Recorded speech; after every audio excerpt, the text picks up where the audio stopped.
The chair now recognizes himself for 5 minutes. In 2019, the Washington Post published the Afghanistan Papers, which largely comprised of a series of interviews conducted by Cigar.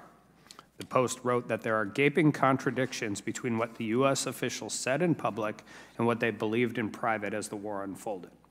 The Afghanistan Papers, combined with Cigar's work, paint a very bleak picture of an unwinnable, untenable situation.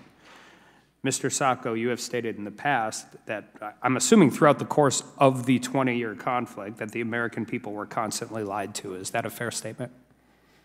I think I use the term hubris and mendacity. I don't say lying, but mendacity. I'll use the term lie. I won't put that in your words. My problem is I think the Biden administration is continuing to perpetuate these very same lies. 2 weeks ago, the White House posted on its website a 12-page review of the withdrawal. The AP reported that this was written by a National Security Council with input from President Biden. Unfortunately, this document lists no date, no author, and yet again tells a story that anyone with eyes can see is meant to politically protect the administration rather than give an open and honest account. Mr. Sopko, the White House paper claims that the assessment in early 2021 was that the Taliban advances would accelerate across large portions of Afghanistan after a complete U.S. military withdrawal and potentially lead to the Taliban's capturing of Kabul within a year or two. Was this claim consistent with your assessments prior to withdrawal? Partially. We predicted the Taliban would win. We never give a date. I think that may have been overly generous to think it would have lasted 2 years, particularly since the U.S. Air Force was telling us as of January of that year that if we took away the contractors, the Afghan Air Force would collapse within a matter of months. So I don't know where that assessment came from.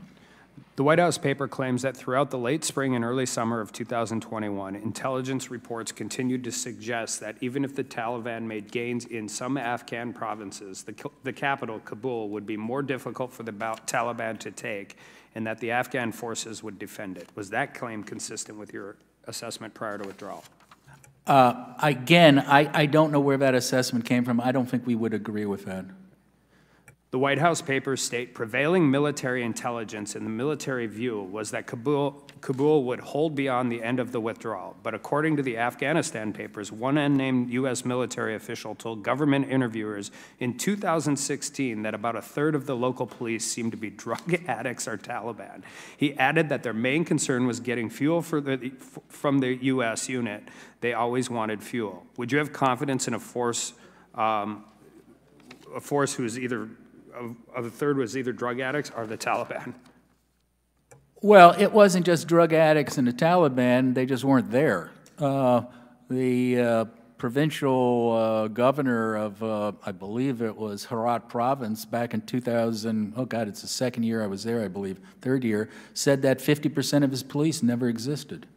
So I think, I mean, I go back to the saying, it wasn't just drug addicts and Taliban, it was also they didn't exist. My next question is on ghost soldiers. So the White House paper states that the ANDSF had significant advantages compared to the Taliban. They had vastly superior numbers and equipment, 300,000 troops compared to 80,000 Taliban fighters, an air force and 2 decades of training and support.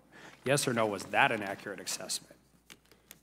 Well, they did have an Air Force. Unfortunately, they were trained on the Soviet equipment, and we switched equipment to American. And our Air Force, again, said they weren't going to be ready as an Air Force by themselves till 2030.